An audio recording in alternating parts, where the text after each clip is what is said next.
Muy buenas noches. En nombre del Consejo Superior de Arbitraje de la Cámara de Comercio de Lima, los saludo a ustedes muy cordialmente. Les doy una bienvenida muy afectuosa a este nuevo webinar que ofrecemos para seguir tratando el tema de la nota práctica número 3, que recientemente fue aprobada y publicada y cuyo objeto principal es garantizar, establecer las condiciones normativas necesarias para garantizar el desarrollo ordenado y célere de los arbitrajes administrados por el Consejo de Arbitraje de la Cámara de Comercio de Lima, el Centro de Arbitraje. Y yo creo que este tipo de webinars, este es el tercero que ofrecemos. Los otros dos fueron el día 2 y día 15 de octubre.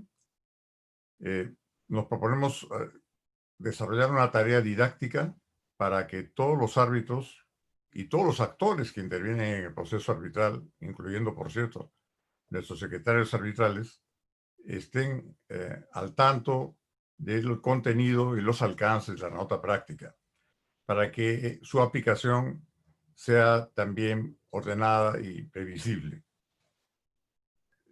Contamos en esta oportunidad con algunos miembros del Consejo Superior de Arbitraje de la Cámara de Comercio. Está con nosotros la doctora María del Carmen Tovar, que es la vicepresidenta del Consejo, el doctor Baja Escurra, el doctor José Antonio Payet.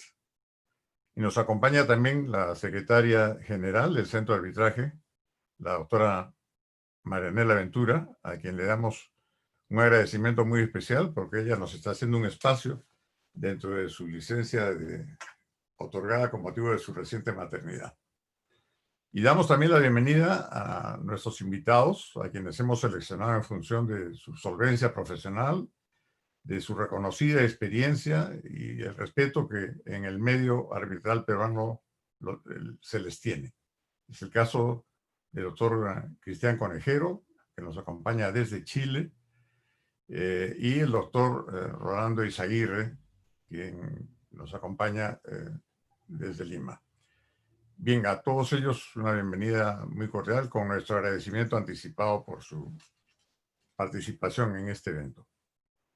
Quisiera comenzar el mismo dando una bienvenida, como les dije antes, a Marianela, y la bienvenida va a traducirse en algunas preguntas. Concretamente, Marianela, tú has tenido oportunidad de trabajar en el centro de arbitraje en dos momentos, el último de los cuales comenzó hace relativamente poco tiempo. Y por tanto, has tenido oportunidad de comparar los dos momentos que has vivido. ¿Cómo ves que la nota práctica encaja en el escenario que plantea el contraste entre esos dos momentos que te tocó vivir? Buenas noches a todos. Bueno, en el centro estamos constantemente monitoreando los casos. Tenemos ya desde hace varios años un sistema informático interno de gestión con una serie de alertas que nos permite detectar si un caso presenta retrasos, y también manejamos una serie de indicadores que nos manifiestan, por ejemplo, cuántos casos tenemos cada año y también cuánto tiempo duran la etapa previa a la constitución del tribunal arbitral y cuánto vienen durando también la etapa posterior a la constitución del tribunal arbitral y hasta la emisión del laudo. Entonces, con estos indicadores es fácil comparar lo que era la realidad en el 2014, en el 2015, cuando trabajaba en el centro como secretaria arbitral, respecto a la situación que encontré cuando volví al centro en el año pasado. Entonces, los indicadores muestran claramente que ha habido un aumento exponencial de casos. En el 2014 recibíamos 400 solicitudes de arbitraje al año. En el 2019 cerramos el año con más de 800, por lo cual se han duplicado los casos que administramos, las solicitudes que ingresan, pero también se ha detectado que en los últimos años el promedio de la duración de los casos comenzaba a aumentar. Entonces, esto obviamente responde a una serie de motivos, bien sea, puede ser por el comportamiento procesal de las partes, pero también puede deberse en parte a la gestión de los tribunales arbitrales de los casos. Como se puede ver en otra de las herramientas que se inauguró en el 2019 del Centro de Arbitraje, el Faro de Transparencia, actualmente los árbitros que llevan casos en nuestro centro hay muchos que tienen un gran número de casos. Entonces puede ser que este factor también les haya vuelto más difícil la gestión ordenada, organizada de sus agendas, y que también haya influido en alguna parte, en alguna medida, en el hecho de que los casos, digamos, tengan una duración mayor. Y especialmente en este punto, en los últimos tiempos, en la Secretaría recibíamos muchas solicitudes e inquietudes por parte de los que son nuestros clientes, las partes, por ejemplo, del hecho que habían tiempos muertos. Por ejemplo, luego de que se habían en casos actuado todos los medios probatorios, y que ya se hubieran realizado todas las audiencias, nos decían los tribunales arbitrales no demoraban en cerrar las actuaciones, porque desde el cierre de actuaciones comienza a correr el plazo de 50 días para laudar. Entonces, ante estos comentarios, digamos, de las partes, estas inquietudes, lógicamente la Secretaría siempre intenta comunicarse con los árbitros, ver, digamos, a qué se deben estos retrasos, estas demoras.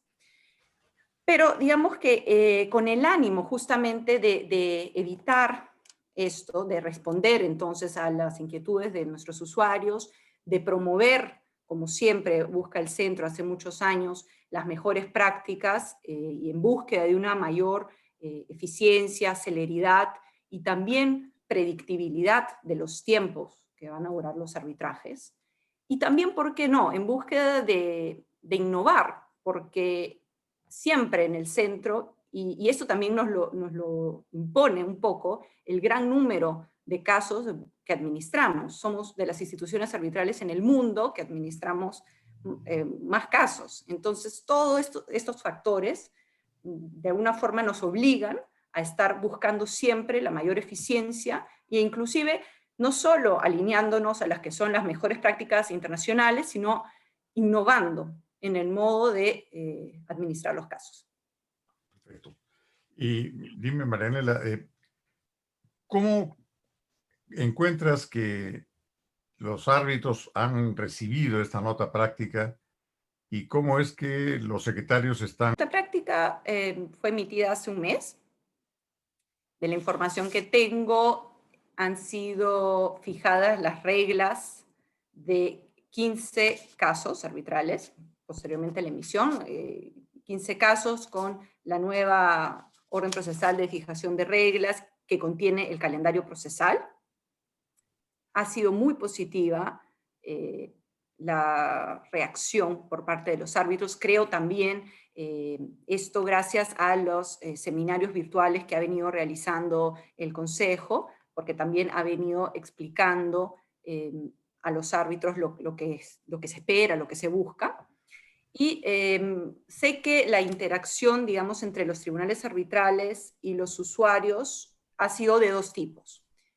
Algunos tribunales han decidido, han optado por la realización de una conferencia virtual previa a la emisión de cualquier proyecto de orden procesal, junto con las partes, para definir conjuntamente los plazos para la presentación de los escritos, de la audiencia, y poder así determinar todas las fechas del calendario hasta la emisión del laudo. Otros tribunales han preferido emitir un proyecto de orden procesal número 1, dejando en blanco las fechas para presentación de los escritos, de la audiencia, poner esto a la observación y a los comentarios de las partes, y las cuales en algunos casos se han podido poner de acuerdo respecto de las fechas, en otros no se han podido poner de acuerdo, y en ese caso, entonces el tribunal ha dispuesto la realización de una conferencia junto con las partes para poder determinar así las fechas. Porque es importante especificar que lo que se busca con la nota práctica es que se pongan fechas precisas para la presentación de escritos y la realización de las audiencias. Por ejemplo, quisiera enseñarles un ejemplo de un calendario procesal en cómo no se debe hacer. Este calendario es, digamos, previo, de meses pasados, previo a la emisión de la nota práctica número 3. Entonces, como ven, en este calendario no hay ninguna fecha exacta, entonces todo es muy abstracto. Entonces no se puede lograr ninguna certeza, ninguna predictibilidad de plazos con un calendario de este tipo.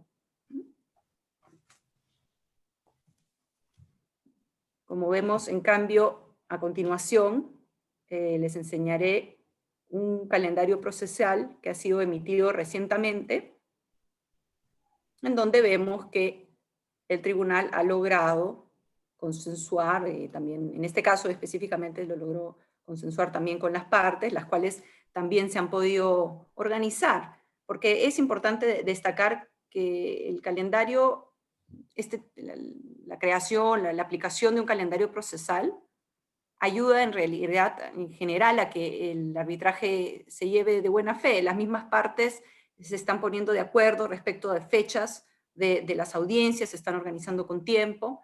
Entonces, esto evita que hayan, por ejemplo, solicitudes de reprogramación de audiencias por parte de las partes con poca antelación, y que pone también al tribunal siempre en situaciones difíciles. Entonces, en este calendario consensuado por todos se comprometen a cumplirlo y ayuda en lo que es todos los objetivos que buscamos de celeridad, eficiencia, predictibilidad. Muchas gracias, Marianela. Quisiera invitar al doctor José Antonio Payet para que tenga a su cargo algunas preguntas o algunos comentarios. Me parece que estás en mute, Toño. Ese es un síndrome del Zoom. Muchas gracias, Lucho. Y es un gusto estar acá y poder contribuir en algo a la difusión de esta nota práctica, que en realidad, como explicaba Marianela, está tratando de ayudar a solucionar un riesgo para los procesos arbitrales, que es la demora, ¿no?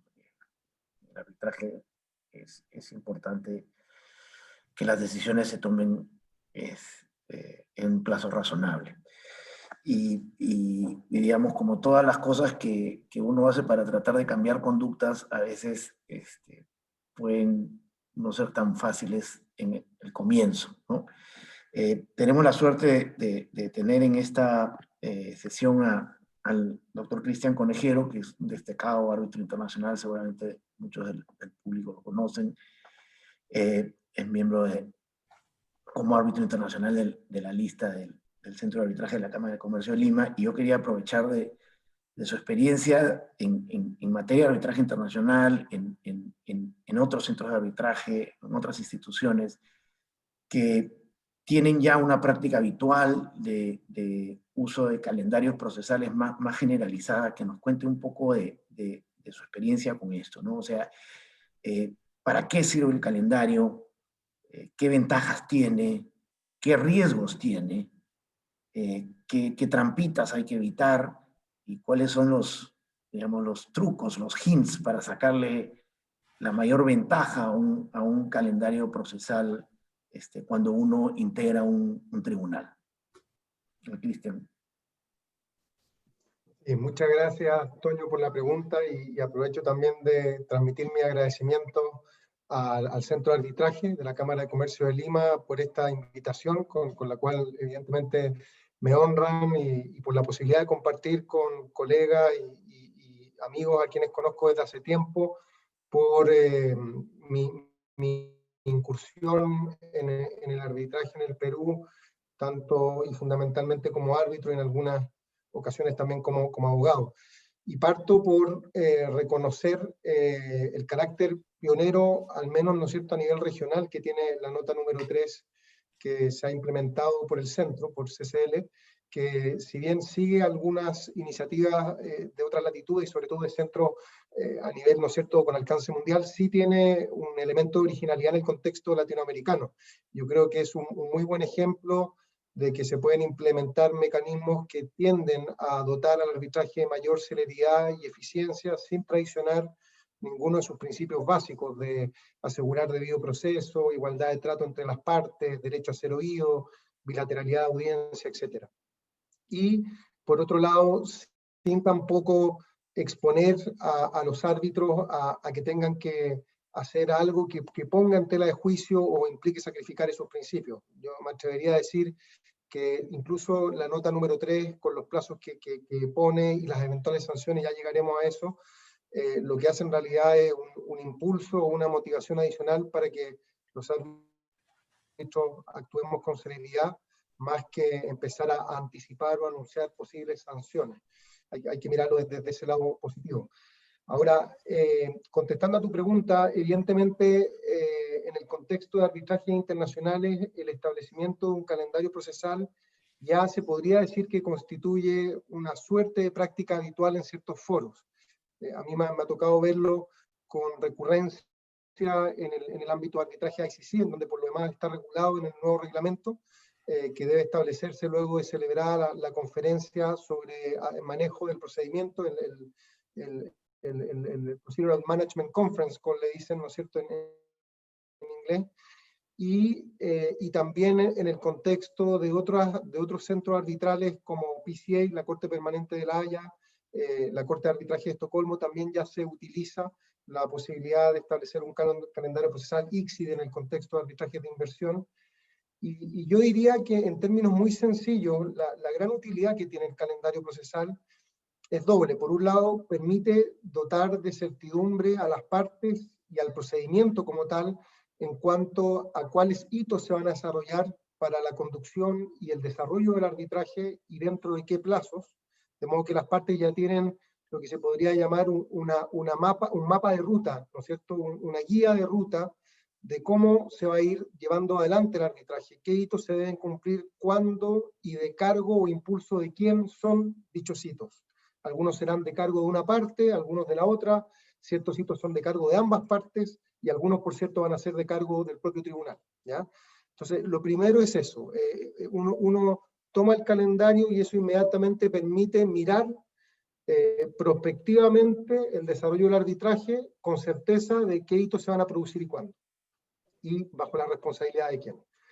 Lo segundo es que, de la mano del calendario procesal, evidentemente se emite una orden, que suele ser la orden procesal número 1, y en esa orden se establecen además reglas básicas para la conducción del arbitraje. Y yo diría que esas son como las reglas básicas del juego que el tribunal establece, ojalá y preferentemente de común acuerdo con las partes, pero si hubiese alguna diferencia, el tribunal es soberano para establecerlas por decisión propia luego de que las partes hayan sido oídas, y que son reglas que hacen específicamente al arbitraje que los árbitros tienen que administrar en ese caso concreto. O sea, operan, se podría decir, en una relación de especie a género con relación a las reglas del reglamento, que son reglas más bien generales, que establecen principios.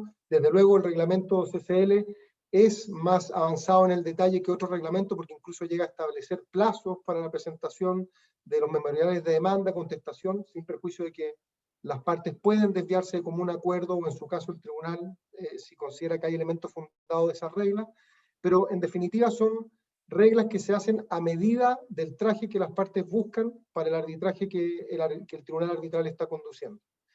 Ahora, lo interesante es que dentro de esas reglas, yo diría que el gran cambio de paradigma, y es algo que a mí me ha tocado ver desde mi experiencia cuando era consejero en la ICC, que lo he sido entre el 2003 y el 2007, luego miembro de la Corte, y ahora más recientemente, fundamentalmente como árbitro y counsel, había un cambio de paradigma en el sentido de que antes el tribunal probablemente dejaba que las partes fuesen más proactivas a lo sumo planteaba una lista de elementos que le gustaría que las partes explorasen de común acuerdo y en su caso manifestasen al tribunal sus posiciones sobre tales elementos si había desacuerdo, tales como número de escritos, secuencia en su presentación, si debían ser consecutivos o debían ser simultáneos, posibilidad de bifurcación, medios de prueba a ser ofrecidos y oportunidad para presentarlos, fase de producción documental, y una serie de otros elementos, ¿no es cierto?, la lista podía irse incrementando. Pero en general esa lista se pasaba a las partes y luego las partes volvían en una conferencia generalmente telefónica a manifestar su posición sobre las mismas. Hoy en día se ve y hay una percepción generalizada de que el ejercicio de establecimiento del calendario procesal y la orden procesal número 1 es mucho más contenido y más eficiente si el tribunal arbitral toma un grado de iniciativa mayor. Y ese grado de iniciativa mayor generalmente se traduce en que el tribunal ya circula un borrador de orden procesal número 1 con reglas básicas, sin perjuicio evidentemente que las partes van a ser oídas sobre las mismas y si con algún motivo plausible convencen al tribunal que alguna de esas reglas deba ser modificada, morigerada o eliminada, el tribunal evidentemente puede atender esas consideraciones y cambiar la orden procesal número 1. Pero ya hay una base que el tribunal comparte con las partes. Y en eso, la práctica que impone o sugiere la nota número 3 está absolutamente en línea con esa tendencia, porque parte de la base que el tribunal va a compartir una orden procesal, un borrador o proyecto de orden procesal número 1, que es por lo demás lo que yo venía indicando hace algún momento, que es la práctica habitual en arbitraje de PCA, ICSI, de Estocolmo. Entonces, yo diría que esa es fundamentalmente la gran ventaja, que hay, por un lado, ciertas reglas que el tribunal ya sugiere, más que sugiere, ¿no es cierto?, transmite como reglas que el tribunal considera como idóneas para el caso, sin perjuicio, insisto, de que las partes serán oídas y podrán, en su caso, convencer al tribunal de que adopte alguna regla distinta.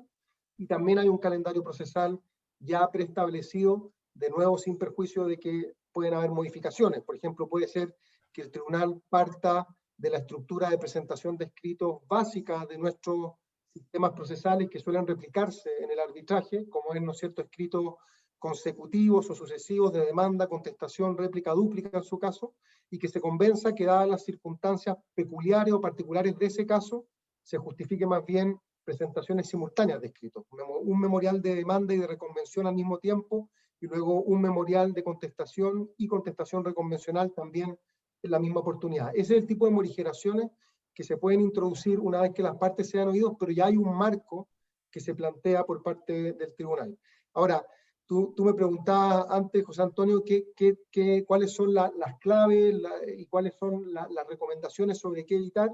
Yo diría que no hay fórmula absoluta, va a depender mucho de las expectativas de las partes, pero sí me atrevería a decir que hay que buscar un delicado equilibrio entre dotar a estos instrumentos, calendario procesal y orden procesal número 1, de reglas suficientes para que se cumplan los objetivos que yo acabo de anunciar, sin entrar en el riesgo o en la tentación de un sobredetalle o sobreregulación en una etapa tan temprana del procedimiento.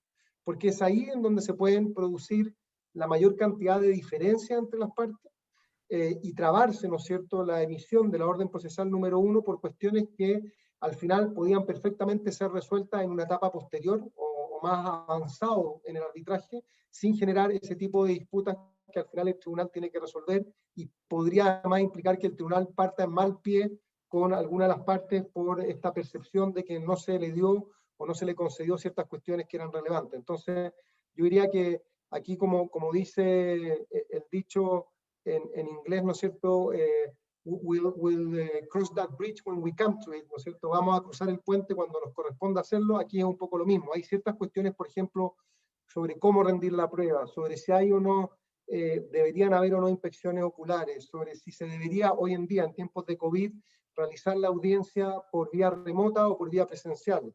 Y en su caso, si es por vía remota, si se debiera usar una u otra plataforma y se debiera establecer un protocolo de protección de data, ¿no es cierto?, lo que los americanos llaman los cyber protocol. Todos esos son detalles que hace más bien a la organización de la audiencia, o en su caso, a la fase de producción documental, y que no necesariamente deben entrarse a regular con detalle en la orden procesal número 1, salvo que uno perciba como tribunal arbitral que hay plena convergencia entre las partes y que no se van a suscitar grandes discusiones o discrepancias que se tengan que resolver en ese momento. O sea que es un delicado ejercicio de dar reglas suficientes, pero no caer en la tentación de una excesiva, ¿no es cierto?, excesivo número de reglas que terminen haciendo la orden procesal número 1 demasiado pesada y muy conflictiva entre las partes.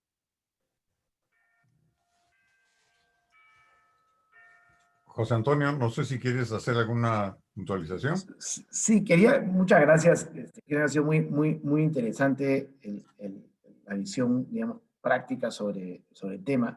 Yo quería hacerle una pregunta a Cristian sobre otro tema que hay en la nota práctica que tiene que ver con los honorarios de los árbitros, ¿no? Nosotros, al momento de aprobar la nota práctica, tuvimos toda una deliberación sobre el tema y al final, digamos, nos inclinamos por establecer unas consecuencias económicas respecto de la extensión, o la solicitud de extensión del plazo para laudar sin que haya un acuerdo de las partes, digamos, en ese sentido, y obviamente salvo casos pues, fortuitos o fuerzas mayores. ¿Qué piensas de eso? ¿Es algo, digamos, es algo inaudito, algo unprecedented, o es algo, digamos, más o menos estándar, que en los casos en que existe, tú crees que tiene un impacto en la conducta de los árbitros, va a tener un impacto en acicatear, digamos, el mayor cuidado en el respeto del calendario y del plazo para laudar?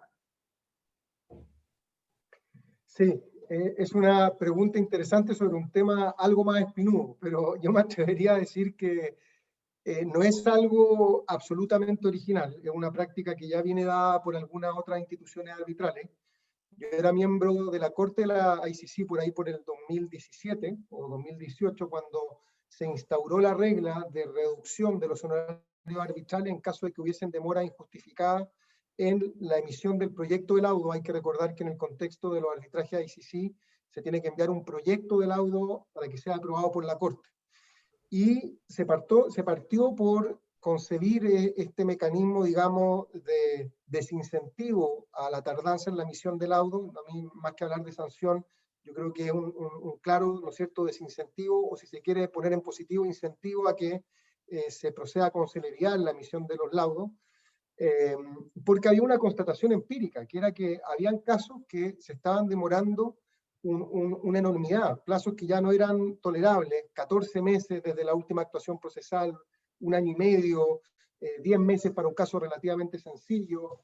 Entonces eso comenzó a causar una pérdida de confianza del usuario final del arbitraje. O sea, hubo cartas en su momento de empresas relevantes diciendo: tenemos serias dudas o derechamente en adelante vamos a considerar si seguiremos utilizando el arbitraje ICC, porque esta promesa de la celeridad en el arbitraje no se cumplió en mi caso. Y eso se puede indagar mucho sobre las causas. Algunas se han mencionado acá, pueden ir desde árbitros sobreocupados porque han asumido demasiados casos, no tienen una estructura que les permita, ¿no es cierto?, el hacerlo, e incluso aunque la tuvieran, al final buena parte del trabajo como árbitro es indelegable.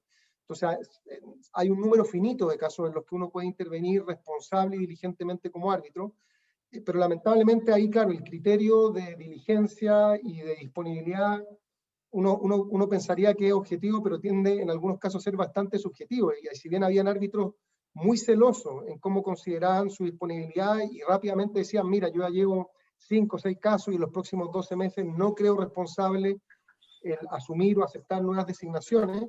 Otros, en cambio, consideraban que podían llevar 30 o 35 casos y que aún así tenían disponibilidad para tomar otros 5 casos más. Entonces, la CCI dijo: mira, al final cada uno sabe cómo maneja su tiempo, lo importante es que nos llegue un laudo de calidad y en tiempo. O sea, es un poco como la premisa de la construcción, ¿no es cierto? En tiempo, bajo costo, o sea, que no implique, ¿no es cierto?, mayores impactos en costo y en calidad.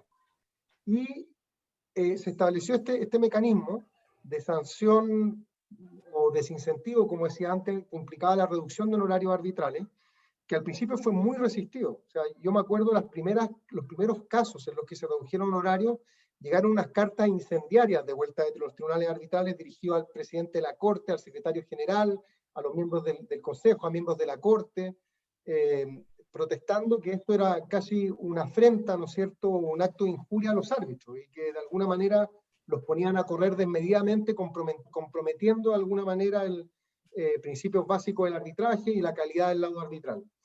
Al final, si uno lo mira ahora, claro, retrospectivamente uno se da cuenta que en los últimos 3 años, y esta estadística se dio en alguna comisión de arbitraje de la ICC, el plazo promedio para la dictación del laudo ha mejorado ostensiblemente desde que se puso en vigencia la nota. Esto es comprobable, o sea, hubo una reducción enorme, porque evidentemente ante retrasos muy holgados la sanción era también enorme, era una sanción de consecuencias pecuniarias relevantes. Y eso evidentemente hizo que los árbitros comenzaran a emitir laudos con mayor diligencia y también que fueran más cuidadosos en la aceptación de casos nuevos. Por eso también eso vino de la mano de la declaración de disponibilidad, junto con la declaración de independencia e imparcialidad, en donde uno tiene que reconocer dentro del calendario todos los bloques de tiempo en los cuales ya va a estar comprometido por la conducción de otras causas. Entonces tuvo ese doble efecto de que los árbitros comenzaron a declinar casos que de otro modo probablemente hubiesen tomado, y que los árbitros también en el principal hito, que es de cargo únicamente del tribunal arbitral, que es la preparación y emisión del laudo, fuesen mucho más diligentes. Ahora, ¿ha habido a consecuencia de eso mayores anulaciones por calidad más pobre del laudo o mayores problemas en el escrutinio del laudo? Al menos al día de hoy no existe esa estadística. O sea, el porcentaje de laudos que siguen siendo objeto de comentario o incluso rechazado se mantiene dentro de rangos similares, o sea que esa un poco crítica o reproche de que esto iba a afectar la calidad del arbitraje no se ha producido en la práctica. Para terminar y no ocupar demasiado tiempo, el hito a partir del cual se computa el retraso en la ICC es la última de las actuaciones arbitrales, que suele ser o la audiencia o el escrito el escrito de posaudiencia, ¿no es cierto?, observaciones a la prueba o conclusiones de la prueba, como se le dice en España. En el caso de SSL es desde el cierre de las actuaciones. Eso le da un poquito más de holgura al tribunal arbitral, porque al final depende de una actuación del tribunal. Evidentemente, las propias partes y el centro van a ser los principales monitores o supervisores de que ese cierre de actuaciones no sea muy desfasado respecto a la última actuación. O sea que hay algo de holgura, pero no mucho más, pero también ahí el tribunal debería dejarse un tiempo entre la última actuación sustantiva y el cierre de la actuación que sea razonable, pero que al mismo tiempo le permita, ¿no es cierto?, encauzar la preparación del laudo en términos de cumplir con los plazos que plantea la nota número 3 y que están en línea por lo demás con el reglamento. Y yo me detendría ahí en aras del tiempo. Muchas gracias, doctor Conejero. Yo invito ahora al doctor Huasca de Ezcurra para que pueda formular algún comentario, alguna pregunta. Gracias. Adelante, doctor Ezcurra. Gracias, Lucho. Gracias, Cristian. Y gracias, Rolando, por acompañarnos. Me animo a hacerle una pregunta primero a Cristian. A partir de lo que he escuchado, ha sido la conversación con Toño. Y esto, por supuesto, solo para tener un referente, ¿no? En tu experiencia, Cristian, como árbitro, y en esta idea de que los árbitros tienen que ser muy diligentes en reconocer cuántos casos se pueden manejar eficientemente y cuándo ya estamos ante un caso nuevo que mejor es decir no lo puedo tomar. En tu experiencia, ¿cuál es el número de arbitrajes que uno puede tener abiertos? Sé que esto depende del tamaño de cada arbitraje, por supuesto, pero tratemos de establecer una media, la media internacional que tú conoces. ¿Cuántos casos suele tener un árbitro internacional en giro? Y cuando ya comienza a decir el árbitro, no puedo tomar más. Mira, esa es una pregunta interesante, no es fácil de responder, porque yo creo que no hay un estándar y tal como tú decías, va a depender mucho, yo diría que va a depender de dos principales factores. Primero, de si el rol es como coárbitro o como presidente de tribunal. No debería ser tanto la diferencia, pero en la práctica lo es, porque cuando tú tienes un muy buen presidente o presidenta de tribunal, en la práctica toma la iniciativa de preparar las órdenes procesales, al menos en su borrador, luego de consultarlo, evidentemente, con los coárbitros, y también toma una carga mayor generalmente en la redacción del laudo arbitral. Entonces, al final, eso implica más horas de trabajo, y eso es lo que uno está midiendo aquí, cuántas horas de trabajo tiene disponible o puede disponibilizar para otros casos. Lo mismo en la conducción de la audiencia. El presidente es realmente quien tiene el control de la audiencia, evidentemente va a cotejar con los coárbitros si se admite o no una objeción relevante, en su caso tendrá que salir de la sala, pero al final es el presidente el que lleva el control, o la presidenta, insisto. El segundo elemento, tú lo mencionabas, es la complejidad de los casos. Es muy distinto una disputa de compraventa de mercadería sobre la calidad de la mercadería o sobre si llegó o no a plazo, dentro de plazo, a una disputa de construcción, ¿no es cierto?, de una planta, de un offshore, en donde hay que hacer una serie de análisis de pericia sobre si había un defecto en las tuberías subterráneas o que están debajo del mar, y hay otra serie de heads of claim o reclamaciones específicas de sobrecostos, de pérdida de productividad, de partidas mal construidas. Entonces, va a depender mucho de la tipicidad de los casos. Ahora, dicho eso, y con esos alcances, yo siempre lo comento con colegas o amigos, yo diría que el número mágico debería estar entre 5 y 10 casos. O sea, yo nunca he pasado de tener como árbitro más de 10 casos. Cuando ya me empiezo a acercar ese número, prefiero declinar asuntos, o bien digo, mira, ahora no, porque tengo que sacar 1 o 2 laudos, pero en 6 meses más debería estar más descargado para poder tomar algún otro asunto. Los que son más celosos toman 4 o 5 casos, pero insisto, depende de eso. Yo sé que en la práctica latinoamericana, y no es solo en mi país, ¿no es cierto?, sino que en varios otros países hay una tendencia a tomar un número de casos mucho mayor. No es raro escuchar colegas que tienen 30 casos, 25 casos. Entonces, no, en realidad ahí yo me atrevería a decir que el gran desafío es cómo administrar esos casos y cómo administrar el tiempo para llevarlo.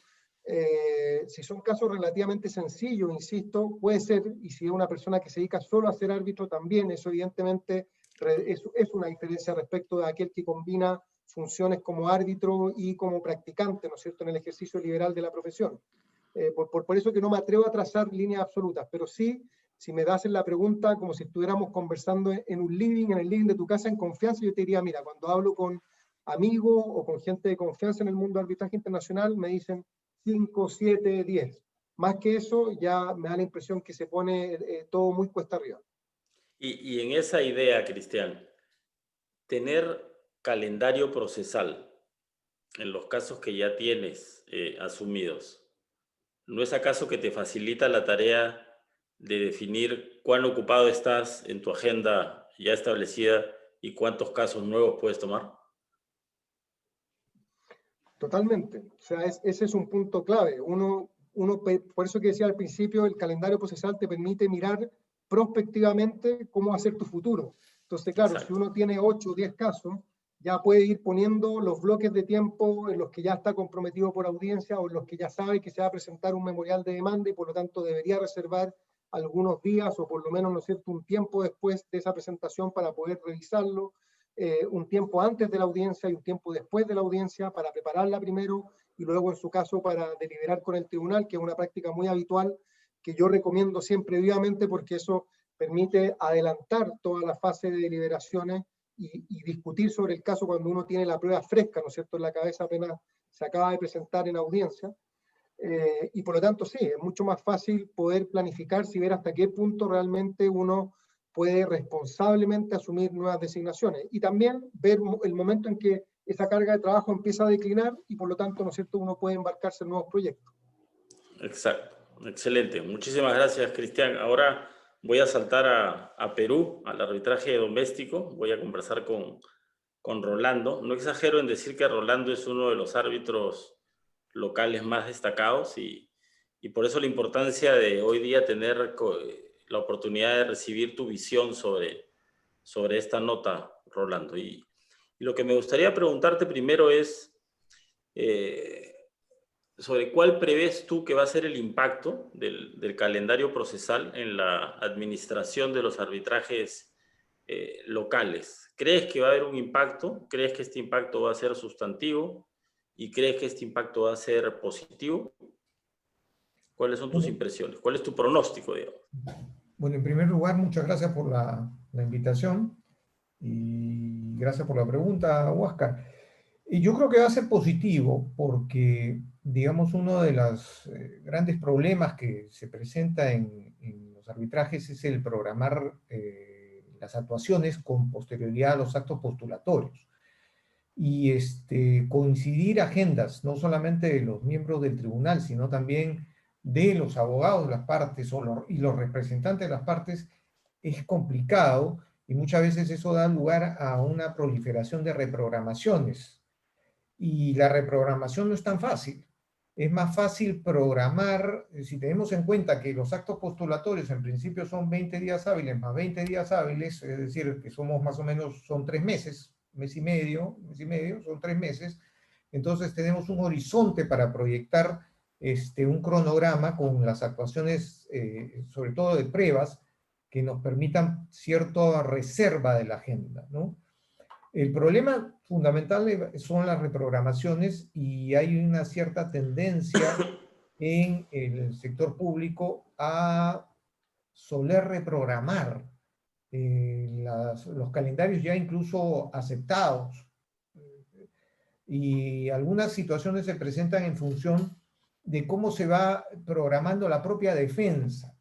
Es decir, enfrentar un arbitraje en que son dos partes privadas, donde están acostumbradas, digamos, ya a trabajar el arbitraje en audiencias consolidadas, en programarse, es distinto con el sector público, con algunas entidades donde por las circunstancias que enfrentan, como es una alta carga de trabajo de los procuradores, en función que no solamente ven arbitrajes, sino ven procesos, etcétera, suelen presentar siempre solicitudes de reprogramación permanente. Uno de los problemas que se le presenta, creo yo, al sector público, es que cuando se enfrentan, digamos, entre particulares en un arbitraje, ya llegan preparados a los actos postulatorios. Normalmente el demandado ya sabe que en un arbitraje de construcción va a tener que enfrentar una pericia sobre tales extremos o materias que se han adelantado en la solicitud arbitral. Entonces ahí ya va preparando sus pruebas. Suele suceder que en el sector público la defensa no viene con esa preparación anticipada.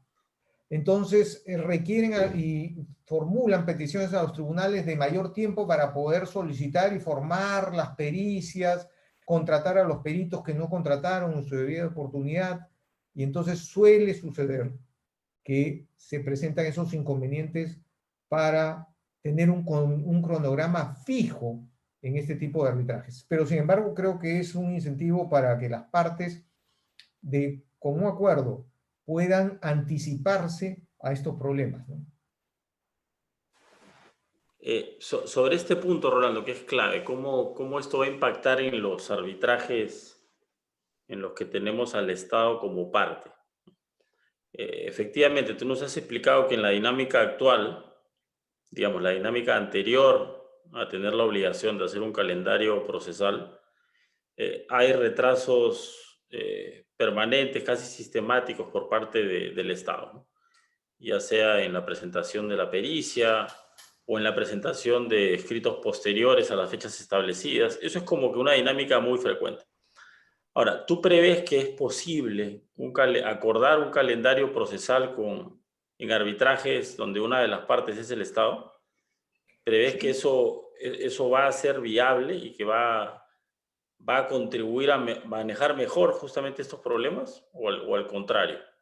Yo creo que sí, porque les ayuda para que vayan anticipando cuál es la carga de procesos que van a tener. Es decir, lo que suele presentarse en el caso de las entidades estatales es que no solamente enfrentan, como señalé, problemas de arbitraje, sino procesos comunes, que la misma unidad que hace la defensa de las entidades estatales, las procuradurías, tienen poco personal y tienen que enfrentar un volumen considerable de casos, ¿no?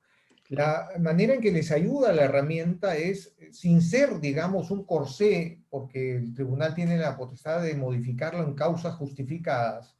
Con mayor razón pueden ir programando anticipadamente lo que va a suceder de acá a 4 meses. Exacto, exacto. Ahora, pregunta, ¿te ha tocado ya algún caso en el que tú como miembro del tribunal han tenido que establecer un calendario procesal y una de las partes era el Estado? Sí, sí. Lo que sucede es que tratándose de empresas estatales es mucho más fácil la programación de los cronogramas. Hay ciertas entidades que por el volumen de trabajo de las procuradurías realmente es más difícil. Concretamente el Ministerio de Transportes, Claro. hay ciertos ministerios donde el volumen no es, de procesos no es tan grande. Por ejemplo, es más fácil en casos en que involucra el Ministerio de Energía y Minas, no tanto en otros tipos de entidades donde la carga realmente es considerable, ¿no? Cuéntanos cómo manejaste el establecimiento de este calendario procesal, cómo lo coordinaste con las partes y con tus coárbitros. Lo que hicimos era una orden procesal, un proyecto de reglas que sometimos con una instrucción precisa a las partes para que pudieran ponerse de acuerdo en un calendario. No se pusieron de acuerdo en el calendario, pero sí en los plazos de los actos postulatorios, y sobre eso se planteó el calendario, ¿no? Con una holgura sustancial, tomando en consideración que una de las partes era una entidad estatal. O sea, ustedes no les enviaron una base, digamos, para que ellos coordinen y negocien, sino que les dieron tiempo para que ellos más bien traigan un acuerdo. Solamente en el extremo del cronograma, no así de las reglas. Las reglas sí se De acuerdo. propusieron, y en realidad la discusión no fue tanto sobre las reglas, sino un poco sobre los plazos. No una presentación de demanda y contestación de 20 días, sino de 30 días. Y se le recomendó para hacer una audiencia consolidada, digamos, de presentación de caso, actuación probatoria y cierre, ¿no? Dijiste hace un momento, Rolando, que el calendario procesal acordado y aprobado por el tribunal no es inflexible, sino que puede modificarse en circunstancias justificadas. ¿Podrías desarrollar un poco más el concepto de la flexibilidad del calendario procesal? Sí, hay circunstancias, por ejemplo, se nos presentó en un caso que no habíamos establecido bajo esta nota el calendario, sino que se había establecido en función de una reserva de agenda del tribunal, que una entidad estatal acreditó que recién estaba en proceso de contratación de su contrapericia porque había tenido problemas en el proceso de concurso. Es decir, los tiempos de contratación del Estado no son los mismos. Tiene todo un proceso previo de la formación de la voluntad de contratación del Estado que involucraba un proceso de concurso, se cayó el concurso. Entonces, dada esa circunstancia, el tribunal optó para una mayor actuación probatoria y facilitar el derecho de defensa de la entidad estatal, ampliar el calendario, no reformularlo. Muchas De gracias, acuerdo. Rolando. Muchas gracias, Huáscar. Quisiera invitar a la doctora María del Carmen Tovar a que pueda formular algunos comentarios, algunas ideas. Adelante, por favor. Bueno, buenas noches.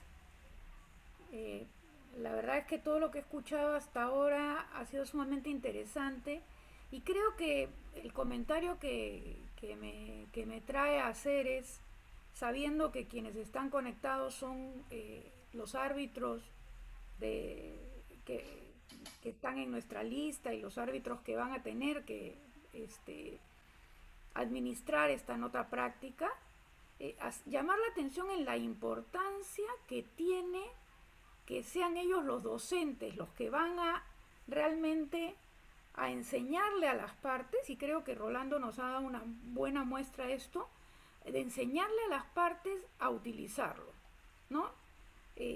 No todas las partes van a ser iguales, hay partes, como se ha mencionado, más sofisticadas, y que seguramente no van a tener mayor dificultad en conocer esto, ¿no?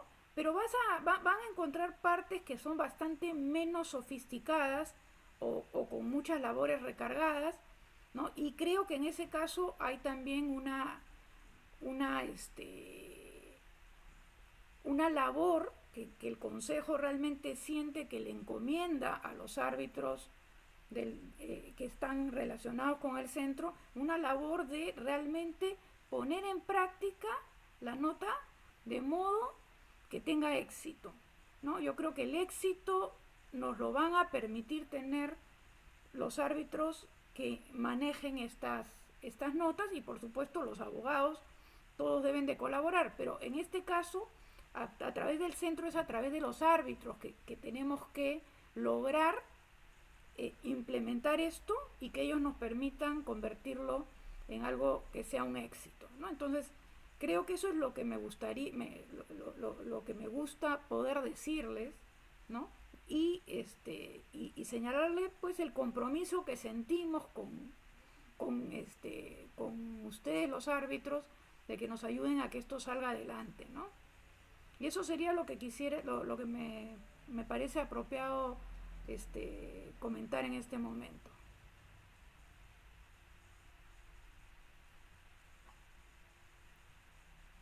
Perdón, muchas gracias, María del Carmen, te agradezco mucho.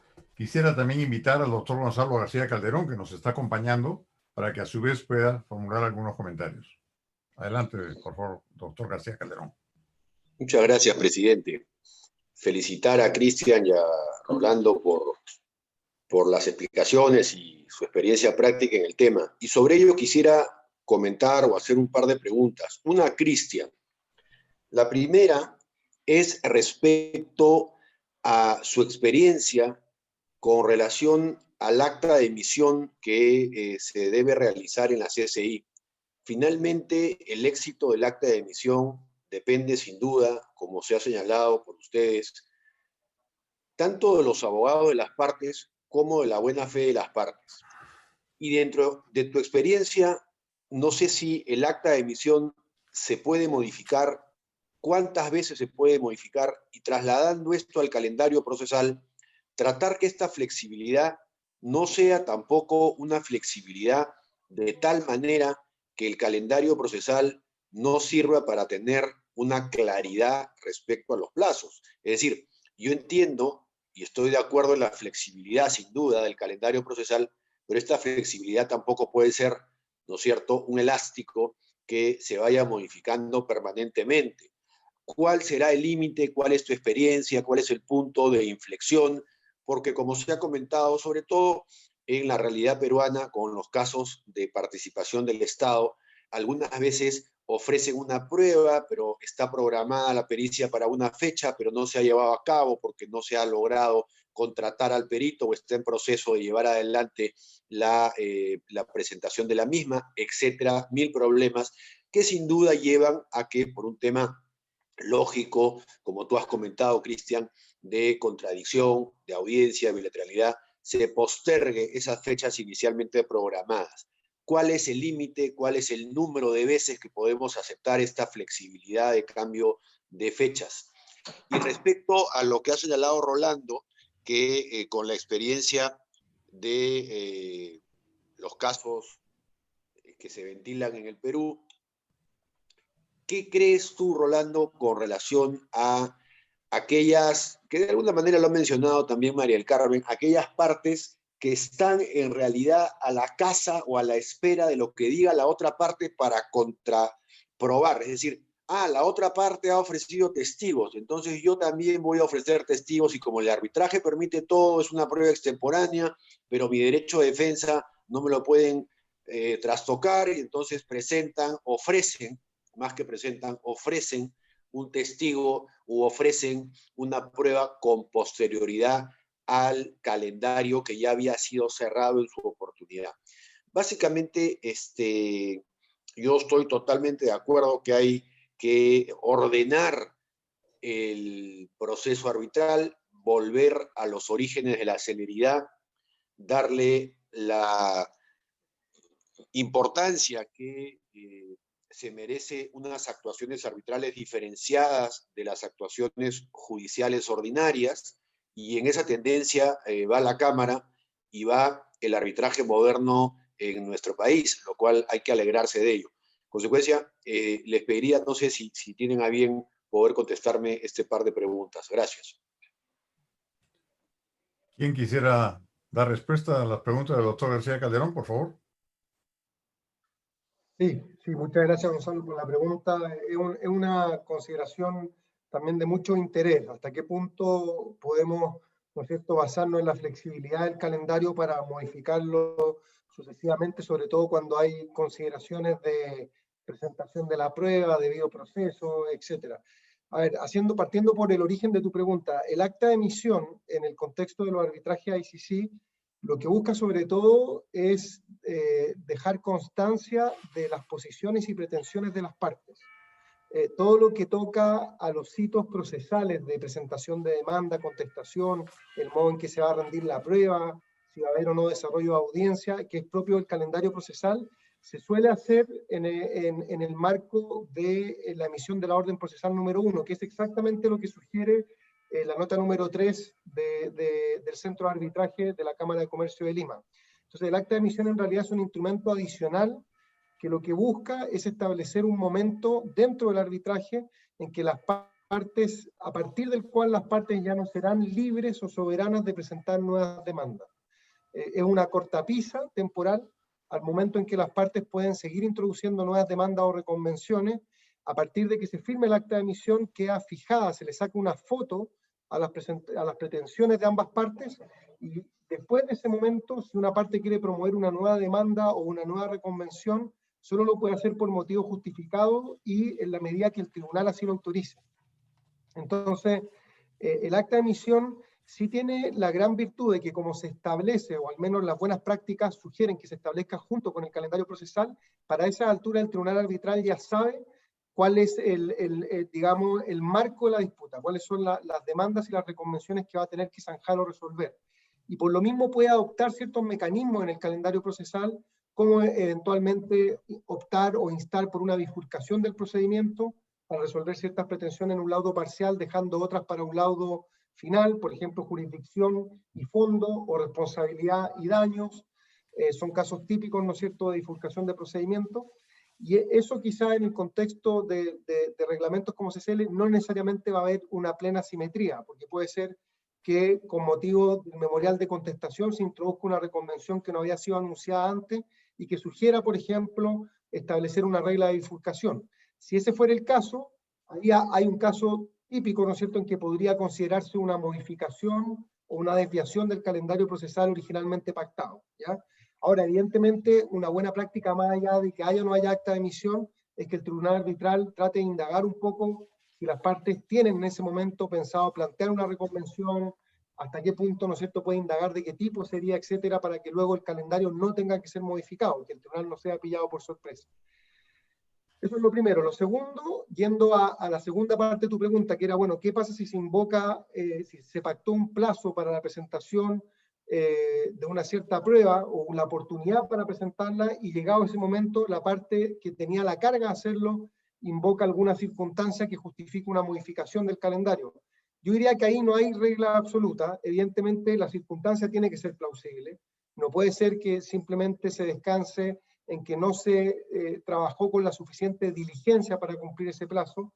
Tiene que ser que hubo alguna dificultad en la obtención de la prueba, que no se pudieron procurar los medios para poder rendirla, que hubo quizás, que sobre todo en época de COVID no es descartable, alguna dificultad financiera para poder solventar, ¿no es cierto?, una determinada prueba que pueda ser particularmente costosa, y ahí el tribunal tendrá que evaluar si la circunstancia que se invoca como justificante de una eventual modificación del calendario tiene mérito, ¿no es cierto?, debe ser atendida por el tribunal o no.